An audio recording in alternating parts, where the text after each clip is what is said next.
I was thinking, tying to this was the idea of feelings, right? And is there a contradiction? Well, we're listening. I was listening to the message, and we're talking about oftentimes we mess up, screw up the rituals and habits and the service and ministry that we perform by thinking about us and our feelings and do we like it, do we not like it, things like that.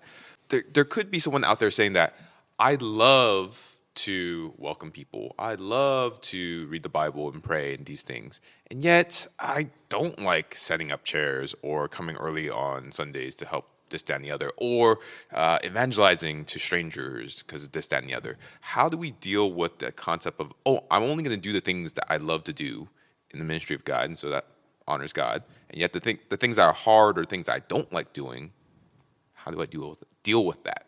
Yeah, this is another one that's interesting, be fun to talk about, just because, of course, there's a reality here. God gifts us in different ways, and certainly we want to lean into some of the strengths that he's given us.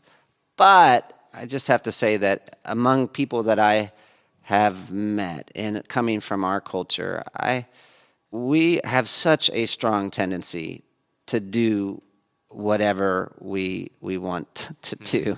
I mean, we live in a culture where we can always be comfortable. And because we can always be comfortable, we can always choose what is comfortable. And so that just becomes a habit, such a strong habit that we always choose what is comfortable. And following Christ is not comfortable. It's like, pick up your cross, die to self, follow me. And I just, even when today was thinking that, I'm so glad Jesus put it like that. There has to come a time when you die to self. Like, you almost have a funeral for yourself. Like, this is Josh's funeral. You know, his life, right? Is not, it's not his life anymore. So it's just, I want to develop, and then I have to do that day after day after day.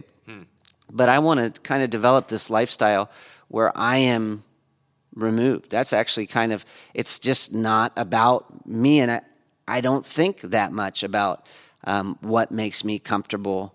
I might need to think a little bit about how can I be most effective for Christ? How can I serve him most effectively? But me and my comfort has to be like number, I think, 12 on the list. But we've jumped it up to number 1, number 2, and number 3 often. And I think that's where we need to be pushed. On the other hand, it's not like you got these people that are almost more like masochists or something. It's like, if it is uncomfortable, it's automatically more spiritual, and somehow God will like me more if I just am terrible all the time.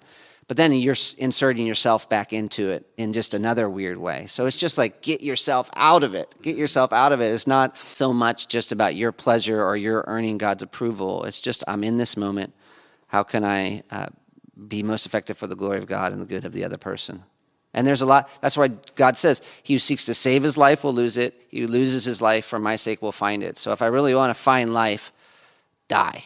Die to self, you know? So I do it in faith. So even when I'm doing things that are difficult, I'm not just doing them. I'm doing them in faith that Jesus is good and that his way of life is best. And so right now I need to trust him that even though this is a little bit painful for me, he is going to stuff joy into that. It is an act of faith, right? Because you don't see necessarily the results or the fruit of it may not come up immediately or ever in that regard. But just trusting that you're doing it in faith, and God can use that. Can you be happy when you're uncomfortable?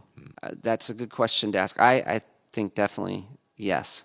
But I think maybe that's a little bit pressing on a button. Oh, I mean, I think about some of the things that can be most uncomfortable. A gospel conversation. Sure. I mean, at times it can be very uncomfortable, but can be the greatest source of joy. But I don't know. I mean, maybe someone vaults themselves into it, saying, "I know I'm going to get joy on the other end." But in general, it's that you're just trying to be obedient. Maybe that's a good trick of Satan too. You know, you don't push past that initial uncomfortability, and so you don't get to. There's like a whole bunch of joy behind that door, but you won't even open the door to go through the door, so you never get to experience the joy.